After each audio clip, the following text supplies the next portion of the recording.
উনি ক্ষমতায় থাকতে পারবেন না। আমি ছোট্ট একটা স্মৃতি বলবো, 2013 সাল বেগম খালেদা জিয়া ঠিক এই জায়গায় বক্তব্য দেওয়ার জন্য এসেছিলেন। আমিও এখানে এসেছিলাম, আপনাদের কাতারে ছিলাম। এখানে দেখি চেয়ার নিয়ে মারামারি শুরু করে দিয়েছিল তৎকালীন ছাত্রদল যুবদল। ওই সময় বুঝেছিলাম এরা হাসিনাকে ফেলাইতে পারবে না। তখন আমরা ইনশাআল্লাহ পুরো বাংলাদেশে গুছানোর কাজ আরম্ভ করি। 17 বছর লেগেছে। সকল দল মিলে ফ্যাসিবাদী সরকারকে বাংলাদেশ থেকে বিতরণ করেছে। এখন আমরা শুনতে পাচ্ছি বাংলাদেশে নাকি আপা টুপ করে ঢুকে পড়বে। আমরা বাইচে থাকতে আপা আসতে পারবো? বাংলাদেশে যারা তরুণ প্রজন্ম রয়েছে, আপনারা সবাই ঐক্যবদ্ধ হন, বাসায় বাসায় যান। যে জায়গায় গ্যাস নাই, যে জায়গায় বিদ্যুৎ নাই, এলাকাবাসীকে ঐক্যবদ্ধ করে রাস্তায় নেমে পড়ুন। সরকার বলছে ভারত থেকে ডিজেল নিয়ে আসবে, তেল নিয়ে আসবে, ভারত আবার ইরান থেকে নিয়ে আসে। আমরা সরকারকে বলবো, সংসদে অনেক মিথ্যাচার করেছেন, জনগণের সামনে আপনাদের মুনাফিকি চরিত্র স্পষ্ট হয়ে পড়েছে। এখন হলো গদি আমাদের টান দেওয়ার সুযোগ এসেছে। আমরা স্পষ্ট জানিয়ে দিতে চাই, গ্যাস দে, বিদ্যুৎ দে, নইলে গদি ছাইড়া দে। তারেক রহমান গদি ছাইড়া দেন। যদি গদি টিকাইতে হয়, বাংলাদেশে সংস্কার বাস্তবায়ন করতে হবে। বাংলাদেশে জ্বালানি সংকটের সমস্যার সমাধান করতে হবে। বাংলাদেশে ভারতের বিরুদ্ধে, আগ্রাসনের বিরুদ্ধে দাঁড়িয়ে চোখে চোখ রেখে বলতে হবে, মোদী তুমি যেমন প্রধানমন্ত্রী, আমরা বাংলাদেশের তারেক রহমান প্রধানমন্ত্রী। বাংলাদেশের আজাদী নিয়ে কোনো ছিনিমিনি খেলা চলবে না। শেষ কথা বলবো, এখানে শহীদ ওসমান হাদি, হাজার হাজার উত্তরসূরি দাঁড়িয়ে আছে। শহীদ ওসমান হাদি ভাইয়ের হত্যাকাণ্ডের বিচার পর্যন্ত আমরা কি মাঠ ছাড়ব? শহীদ ওসমান হাদি ভাইয়ের উত্তরসূরিরা কি ঘুমিয়ে আছে? আজাদীর লড়াই চলবে। সে লড়াই এই যাত্রাবাড়ি যেখানে আমরা দাঁড়িয়ে আছি, এই যে সড়কে আমরা দাঁড়িয়ে আছি, এই সড়ক একজন শহীদের নামে। এবং এই যাত্রাবাড়িতে আশেপাশের প্রত্যেকটা অলিগলিতে জুলাই গণঅভ্যুত্থানের সময় আপনারা প্রতিরোধ গড়ে তুলেছিলেন। গণঅভ্যুত্থানের সময় আমার বাসা ছিল কাজলায়। আমি নিজের চোখে 17 জুলাই থেকে দেখেছি যে এখানে মাদ্রাসার শিক্ষার্থীরা, সাধারণ জনগণ, আমাদের অভিভাবকরা কিভাবে প্রতিরোধ গড়ে তুলেছিলেন, কিভাবে দখলে রেখেছিলেন। যখন ইন্টারনেট বন্ধ করে দিয়ে সমানে গণহত্যা চালানো হলো, আমরা ঘুম অবস্থায় ছিলাম।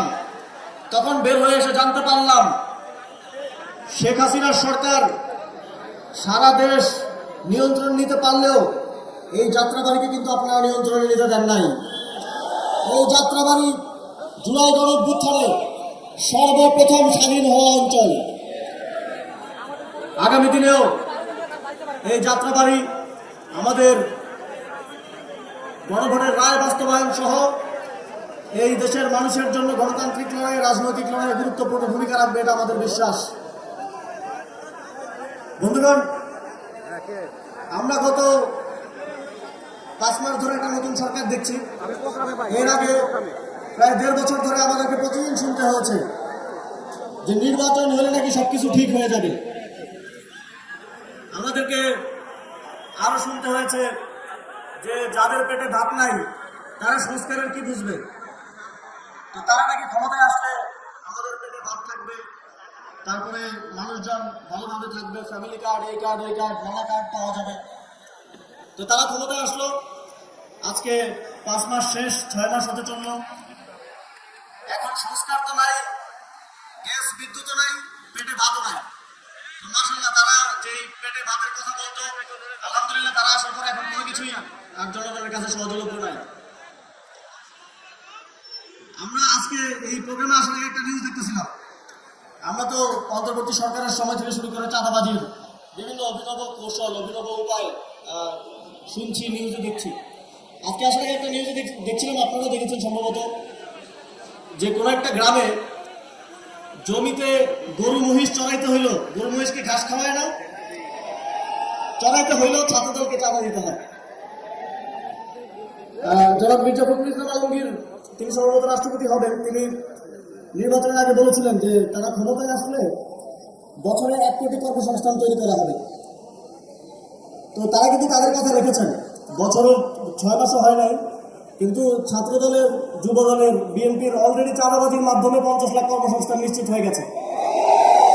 চাঁদাবাজি করে তাদের ফ্যামিলি চলতেছে, তাদের পেট চলতেছে, সাধারণ মানুষ জাহান্নামে যাক। আমরা স্থানীয় সরকার নির্বাচনের কথা শুনছি, প্রায় 6 মাস হয়ে গেল, এখন আমরা কোনো ডেট পাইনি, কিন্তু আমরা শুনছি যে সামনে ইউনিয়ন পরিষদ থেকে শুরু করে স্থানীয় সরকার নির্বাচন হবে। আমরা আশা করেছিলাম জুলাই সনদ অনুযায়ী, গণভোটের রায় অনুযায়ী সংস্কারের মাধ্যমে নির্বাচন কমিশন সহ রাষ্ট্রীয় প্রতিষ্ঠানগুলোকে শক্তিশালী করার পরে এই নির্বাচনগুলো সংগঠিত হবে। তাহলে আমরা একটা লেভেল প্লেইং ফিল্ড আশা করতে পারতাম। দেখেন, রাষ্ট্রপতি নির্বাচন হবে, জুলাই সনদে বিএনপিও কিন্তু স্বাক্ষর করে এসেছে। সেখানে বলা আছে যে রাষ্ট্রপতি নির্বাচনের 70 অনুচ্ছেদ কার্যকর থাকবে না। তো বিএনপি আগের অবস্থাতেই, আগের ব্যবস্থার মধ্য দিয়ে আবার রাষ্ট্রপতি নির্বাচন করছে। এখানে একটা আইওয়াস হচ্ছে, সবার সামনে নির্বাচন হবে, ভোট হবে, কিন্তু সরকার দলের 213 জন এমপি তারা কিন্তু দলের বাইরে, দল যাকে ঠিক করে দিবে তার বাইরে ভোট দিতে পারবে না। ভোট দিলে তাদের সংসদ সদস্য পদ থাকবে না। আমরা চেয়েছিলাম, এবং জুলাই সনদে সবাই এগ্রি করেছে, যে রাষ্ট্রপতি নির্বাচনে 70 অনুচ্ছেদ কার্যকর হবে না এবং এমপিরা যে কাউকে ভোট দিতে পারবে। যদি সেরকম পরিস্থিতি হতো, সংস্কারের পরে এই নির্বাচনটা হতো, তাহলে আমরা দেশের জন্য সত্যিকার অর্থে দলমতের ঊর্ধ্বে একজন রাষ্ট্রপতি হওয়ার মতো যোগ্য ব্যক্তিকে সম্ভবত রাষ্ট্রপতি দেখতে পেতাম। কিন্তু দুঃখজনক যে জুলাই গণঅভ্যুত্থানের পরে একটা রাষ্ট্রপতি নির্বাচন হচ্ছে, আমাদেরকে আবারও একজন দলীয় ব্যক্তিকে রাষ্ট্রপতির জায়গায় দেখতে হবে। স্থানীয় সরকার নির্বাচনে আপনারা ইতিমধ্যে জানেন যে বিএনপি সিটি কর্পোরেশনগুলোতে প্রশাসক নিয়োগ করেছে। কিছু কিছু ক্ষেত্রে ইউনিয়ন পরিষদ, উপজেলা পরিষদেও প্রশাসক নিয়োগ করা হয়েছে, জেলা পরিষদগুলোতে, প্রায় সবগুলোতে প্রশাসক নিয়োগ করা হয়েছে। বিএনপি গত 17 বছর সংস্কারের কথা বলে রাজনীতি করে আসছেন, গণতন্ত্রের কথা বলে রাজনীতি করে আসছে। অথচ দেখেন, তাদের প্রশাসকরা সরকারি টাকায়, সিটি কর্পোরেশনের টাকায়, এক পাশে সিটি কর্পোরেশনের লোগো, আরেক পাশে বিএনপির দলীয় লোগো, তারপরে তার বড় ছবি দিয়ে সারা ঢাকায় পোস্টারিং করে ছড়িয়ে ফেলেছে। এদিকেও আশেপাশের পোস্টার খুঁজলে পাওয়া যাবে। সরকারি টাকায়, সিটি কর্পোরেশনের তহবিলের টাকায় নিজের নির্বাচনী প্রচারণা করে, এটা কিসের গণতন্ত্র? আমরা জাতীয় নাগরিক পার্টির পক্ষ থেকে স্পষ্টভাবে দাবি করেছি, কোন প্রশাসক, যাদেরকে প্রশাসক দেওয়া হয়েছে, কেউ স্থানীয় সরকার নির্বাচনে অংশগ্রহণ করতে পারবে না। যদি তারা স্থানীয় সরকার নির্বাচনে অংশগ্রহণ করে, এই নির্বাচনটা আবারও একটা প্রশ্নবিদ্ধ নির্বাচন হয়ে থেকে যাবে। এবং আমরা আবারও দেখছি, এই নির্বাচন প্রক্রিয়া রাষ্ট্রীয় প্রতিষ্ঠানগুলোকে দুর্বল করার মধ্য দিয়ে, দলীয়করণ করার মধ্য দিয়ে আমাদের মধ্যে কিন্তু জনগণের মধ্যে একটা শঙ্কা তৈরি হচ্ছে যে এবার যেমন জনগণ ভোট দিতে পেরেছে, 5 বছর পরে কি সাধারণ মানুষ ভোট দিতে পারবে কিনা। তো স্থানীয় সরকার নির্বাচনে বোঝা যাবে যে 5 বছর পরে আমরা ভোট দিতে পারবো কি পারবো না। সংগ্রামী উপস্থিতি, আমরা বর্ডারের ওপার থেকে শুনি শেখ হাসিনা বাংলাদেশে আসতে চায়। আওয়ামী লীগের বিভিন্ন নেতারা সাক্ষাৎকার দিচ্ছে, বিভিন্ন জায়গায় তারা বাংলাদেশে আসতে চায়। এই বিষয়ে তো কেউ দ্বিমত করতেছে না। আমরাও চাই আপনারা আসেন। এই যে আমাদের মঞ্চে শহীদ পরিবারের সদস্যরা আছেন, মঞ্চের সামনে শহীদ পরিবারের সদস্যরা আছেন, আমাদের মায়েরা আছেন, তারা প্রতিদিন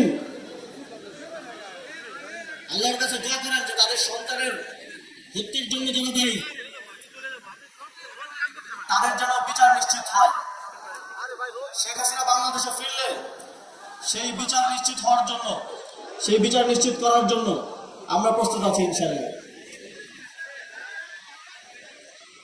আমরা ইদানিং শুনছি যে বাংলাদেশের প্রধানমন্ত্রী ভারত যাবেন।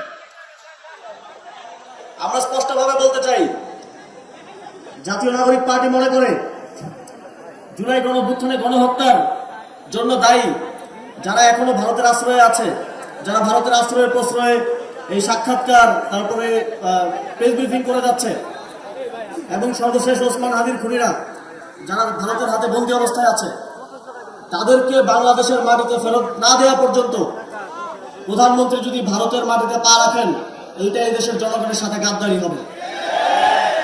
তাদেরকে আগে বাংলাদেশে ফিরিয়ে আনেন, তাদের ফাঁসির রায় কার্যকর করেন, বিচার নিশ্চিত করেন, তারপরে ভারতের সাথে সুসম্পর্ক হতে পারে।